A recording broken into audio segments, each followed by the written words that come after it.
It's DSP's most disappointing games of 2012. Number 3, Transformers Fall of Cybertron. Now here's a game that I was just so deflated when I finally got to play it, because I loved Transformers War for Cybertron just a couple years ago.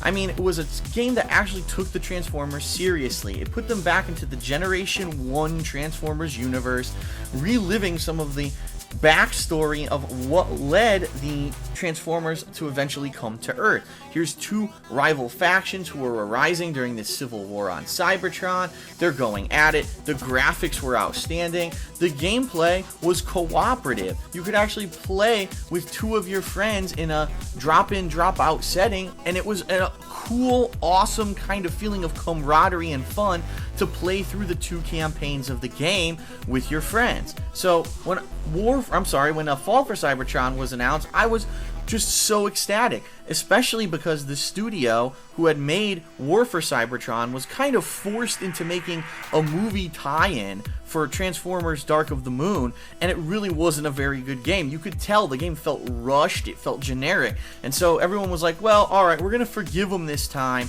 because in this case it wasn't their fault. They were given a title and told to rush it out to coincide with the release of the movie. Just wait for Fall of Cybertron, that one's going to be great. And so when the game was released, everyone was really, really high with their expectations. Well, when the game came out, it was just appalling. There was no co-op, there weren't separate Autobot and the Decepticon campaigns. It was just like they'd taken out some of the elements of the core game that were so much fun in the first outing. And when the developers were actually interviewed on what they were focusing on, they said, well, this time around we really wanted to emphasize the characters. And we wanted to really show that the characters are different and they have unique abilities. The problem being that the game focuses all too much on characters that people really don't like. Now listen, I'm all for, understanding that people have their different favorite characters of a series, but undoubtedly being able to play as some of your favorite Decepticons such as Soundwave, Starscream, and play them for extended periods of time would have been a great idea.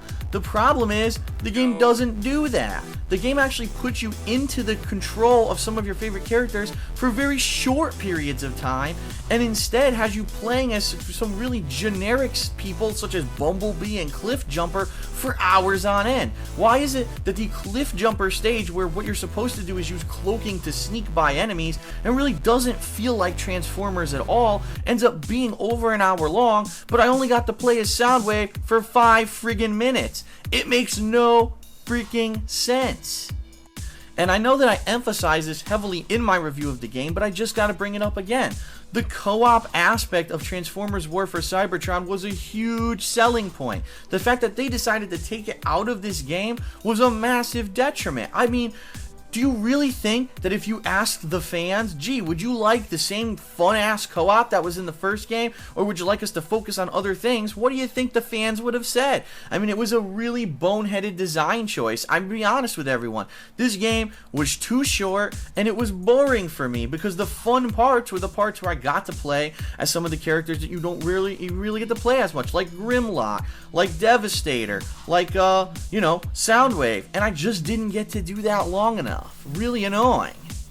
And then, as if to make matters worse, the online play, which was a massive positive and big component of the first game, is pretty much identical to War for Cybertron. It actually feels more of like an expansion or a map pack being released than this being the sequel to the original game. You feel like you're playing the exact same online play from back then. So again, if there's no added content whatsoever to the online, what is your incentive for playing it? And the answer, quite honestly, is there really is none. The online play is almost identical to what the previous game was. There's really nothing new here, and some of the biggest, most fun things about the game were taken out. What a massive disappointment. This was a series that I really feel could have been a massively successful franchise, and just because of the design changes that they made in the sequel were some of the worst I've ever experienced, I really think they ran it into the ground. Too bad.